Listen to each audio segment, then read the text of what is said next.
In this episode, we're making hibiscus decorated floral bars with an infused hibiscus tea in the recipe. This is a luxury cold process recipe, and today I'm going to show you how this is made, along with some tips on infusions and piping your flowers. For those of you who are already members at Thermal Mermaid, if you want to go straight to the recipe and to the full tutorial version of this video, you can find this listed in the cold process category in the recipe directory, and that one is titled Hibiscus Infused Soap, and that's right here. Now, if you aren't a member, but you're interested in learning how to make soap at home, you can find more information on joining our crafters community at the link below this video. So let's get started on this project. In my hand, I have a hibiscus tea, and by simmering this down into my olive oil, we're going to create an infusion in just a few hours where plain dried flower petals would need weeks to steep. Now here, you see that I've taken my olive oil and I've added 1 cup of dried hibiscus tea. And I'm going to place this in a double boiler on a low simmer for about 2 hours. The hibiscus in this project is not meant to be used as a colorant. One of the first things that you may notice is what a beautiful royal magenta the flowers may have in your tea, and that if you ground it down, you could get a nice color from this. Well, you can buy a raspberry magenta hibiscus powder as a colorant from your soap supply stores, and that can be used in hot process and melt and pour, but not in cold process soap. The hibiscus is very high in acid, and if you try to use it as a colorant, you'll end up getting a variety of dramatic colors that will go through transmogrification when it reacts with the lye, including green and burnt browns. So this is exactly why we're not grinding the tea down. I want its properties to steep into the oil, but not the color. Hibiscus is packed with alpha hydroxy acids, which are one of the coveted miracle ingredients in skincare, so it's also something that you can find in goat's milk. So the infused oil here is being used for its perceived properties, not for decoration. I'm going to carefully strain all of the organic pieces out of the oil and get started with the first part of our project. Now I'll melt down my hard oils and blend them into the soft oils, but notice that I'll leave out the shea butter. I don't want to add that one in yet.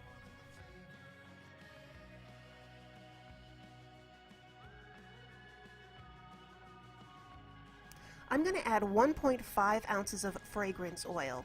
Now the hibiscus tea is a beautiful, rich, deep floral fragrance, but that isn't going to translate through the saponification. A similar fragrance is Crafter's Choice Love Spell, which you may recognize as a dupe to a popular Victoria's Secret product.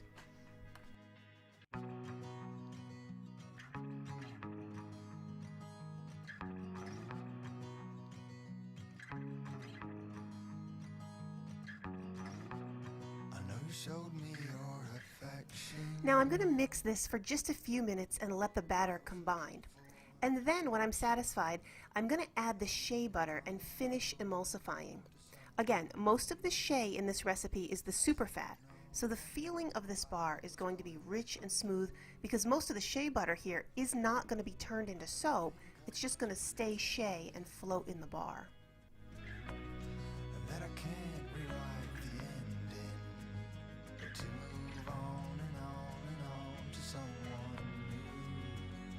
Isn't how you find the one that I am through with playing games.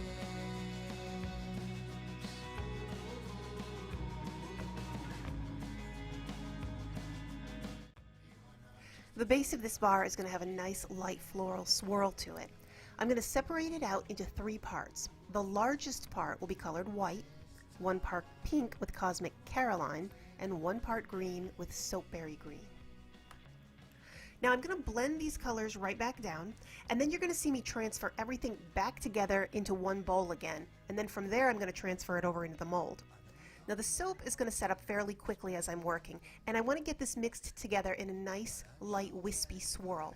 These bars, they're going to end up being the canvas for the real decor, which we're going to add afterward. So you can end up blending these colors back together with whichever technique you want. Most of the design will be covered up. And the colors that we're using here right now are nice light floral colors, but these are just background colors.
Now that this is completely poured into the mold, we'll set this aside for 24 hours and let it set up.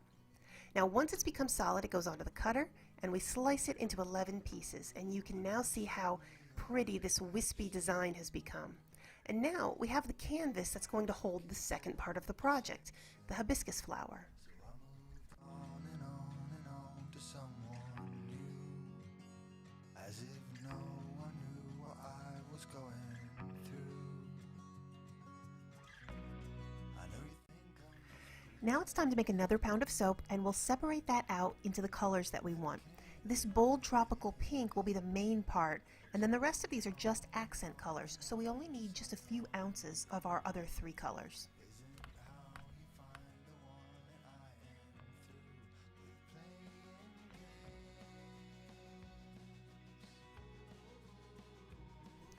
Now these colors are going to be mixed just to a nice light medium trace. The batter here is still pourable and not at all piping texture. In fact, I want to let the soap set up in the bag. So we're going to get this transferred, and here you can see how I'm going to do this. I'm going to transfer the raspberry color first. When I grab the piping bag, I'm going to grab the tip and twist the bottom to close it up and fold it over the palm of my hand while I open up the bag. Hold it steady in your hand and then pour the soap right in. Then I'm going to carefully place it upright into a clean measuring cup or a container and just leave it to become firm over the next few minutes. Just make sure that the bottom is tightly secure, because if it isn't, the soap is still loose and it'll just pour right out the bottom. The hibiscus flower is going to embellish the surface of the bar, and these fresh cut bars are still soft. To get the flower to cure to the surface, I'm going to draw deep hatch marks into the face of the bars where the flower will be piped on, and then I'm going to spritz the surfaces down with rubbing alcohol.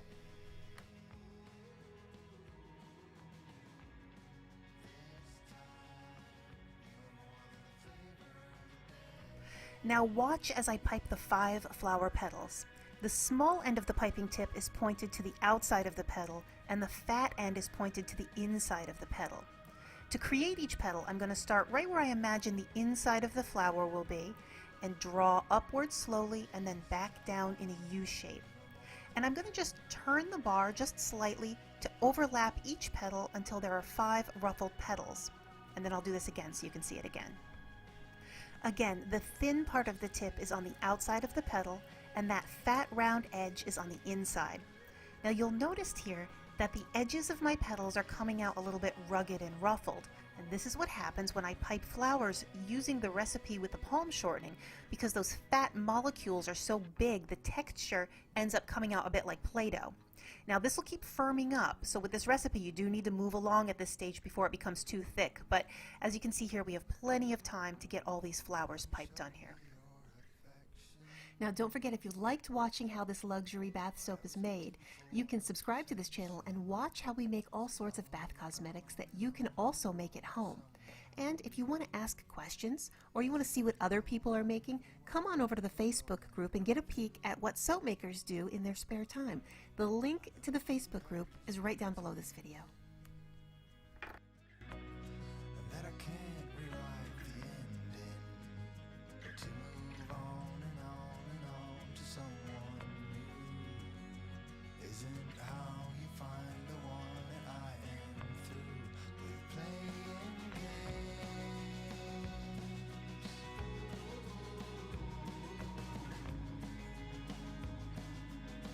You are not just a flavor of the day.